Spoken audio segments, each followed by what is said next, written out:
Good morning students. तो आज हम ग्रीन रेवोल्यूशन उसकी डेफिनेशन है जो उसके बारे में पढ़ेंगे। ग्रीन रेवोल्यूशन हरी क्रांति हुई थी। Definition: green revolution refers to an extraordinary increase in agriculture production specially in wheat and rice. जो ग्रीन रेवोल्यूशन है वो किसको रेफ़र करती है? जो एग्रीकल्चर की पैदावार में बहुत ज़्यादा इंक्रीज़ हुआ था, स्पेशल वीट और राइस क्रॉप्स में, विच वाज मेड पॉसिबल, जो कि संभव हो सका था due to the adoption of new techniques of high yielding varieties of seeds.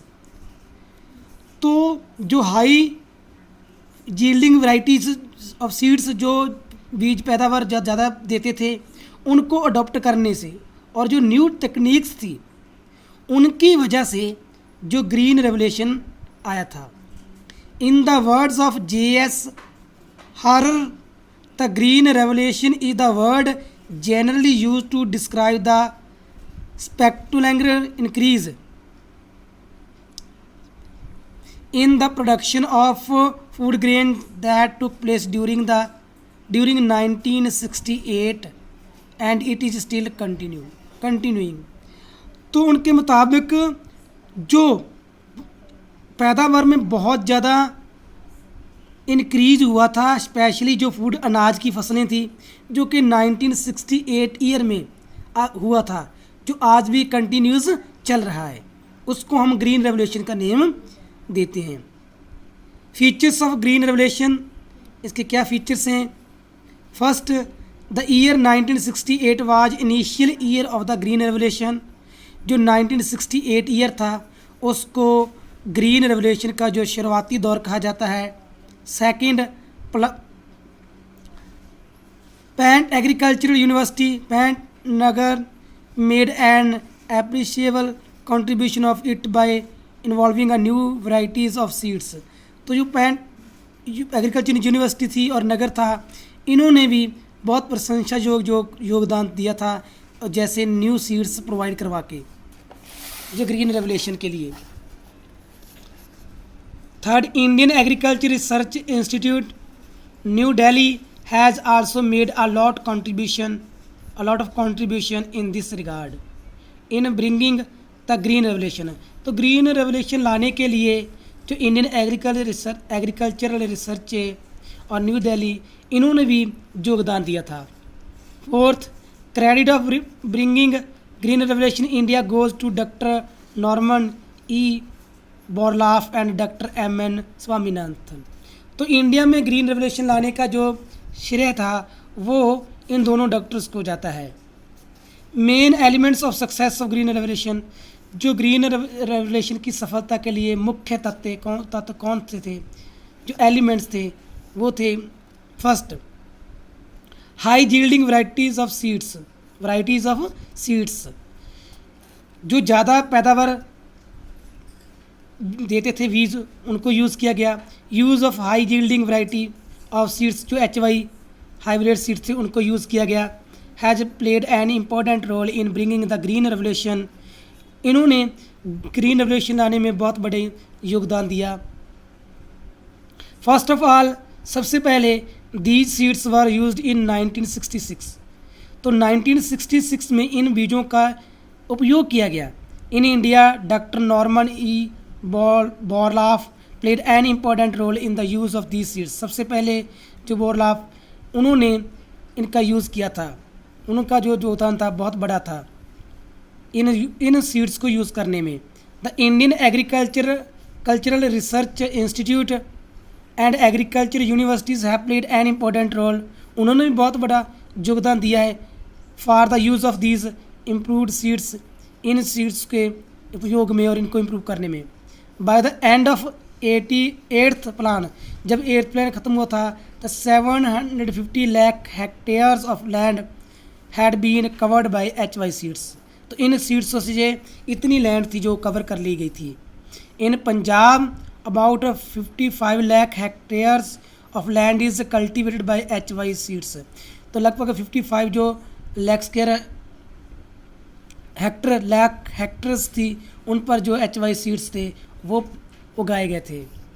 More use of chemical fertilisers, जो केमिकल खाद्य फर्टिलाइजर्स थे उनका ज़्यादा उपयोग किया गया। It is because of the increased use by chemical fertilisers that the production of food grains has gone up significantly. तो इन जो केमिकल फर्टिलाइजर्स का यूज़ करके जो प्रोडक्शन थी फूड ग्रेन की, अनाज की, बहुत ज़्यादा उनमें बढ़ोतरी हुई थी। In 1967-68 11 lakh tons of chemical fertiliser used.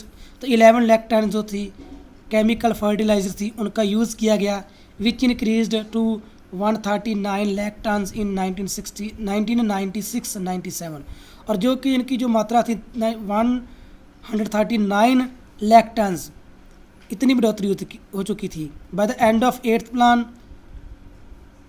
Consumption of chemical fertiliser was estimated to be 183 lakh tons. तो इसके द्वारा जो एस्टिमेट लगाया गया था इस ईयर में इतनी ज़्यादा यूज़ हुआ था। In Punjab about 1,285,000 tons of chemical fertilizer were used. तो पंजाब में इतनी केमिकल जो फर्टिलाइजर था उनका यूज़ होने लगा। मोर इरिगेशनल फैसिलिटीज़, जो सिंचाई की सहूलतों का और उनका यूज़ करना। Expansion of area under irrigation has contributed a lot to bringing the green revolution. तो इरिगेशन के जो एरिया को बढ़ोतरी की गई उन्होंने भी ग्रीन रेवोल्यूशन के लिए बड़ा योगदान दिया। इन 1965 और 66 इरिगेशनल फैसिलिटीज़ वर अवेलेबल। तो जो सिंचाई की सहूलतां थी वो पर मौजूद थी। Only 320 lakh hectares of land where in 1995 about 1082 lakh hectares of land has been provided with irrigational facilities, जो कि इतनी ज़्यादा बढ़ चुकी थी। इतने एरिए पर जो इरिगेशनल फैसिलिटीज़ थी वो प्रोवाइड करवा दी गई थी। In Punjab in 2010-11 7,724,000 hectares of land is under irrigation. तो 2010 और 11 में जो ये इरिगेशन फैसिलिटी वाला एरिया था वो इतना इंक्रीज हो चुका था। Use of modern agriculture machinery, जो नई मॉडर्न आधुनिक मशीनरी थी उनके यूज़ के कारण भी जो ग्रीन रेवोल्यूशन आई थी। Green revolution has been induced by rapid increase in the agriculture implements in India. तो जो इंडिया में नई तकनीक के जो इम्प्लीमेंट थे उन्होंने भी ग्रीन रेवोल्यूशन को उत्साहित किया। Farmers are making maximum use of tractors. तो जो किसान हैं वो ज़्यादातर tractors, tubewells, crushers, diesels, engines etcetera इनकी जो यूज़ कर रहे हैं। मोर क्रेडिट फैसिलिटीज़, जो क्रेडिट फैसिलिटीज़ उनका ज़्यादा use. As farmers are getting more credit facilities, जो फार्मर है उनको ज़्यादा जो फैसिलिटीज़ मिल रही हैं क्रेडिट के लिए। Which enabled them to purchase and use HY seeds, जो किसानों को योग्य बनाती हैं कि वो HY जो सीड्स हैं उनको परचेज़ करें और उनका यूज़ करें फर्टिलाइज़र का। एंड मशीन, जो मशीन है मॉडर्न मशीन्स है। इन 1967 और 68 credit amounting 400 crore was made available. तो इतना रुपया खर्च किया गया किसानों पर थ्रू कोऑपरेटिव सोसाइटीज़, इस सोसाइटी सहयोगी जो संस्थाएं थी उनके दौरान। इन 1996-97 एग्रीकल्चर सेक्टर obtained 28,817 करोड़।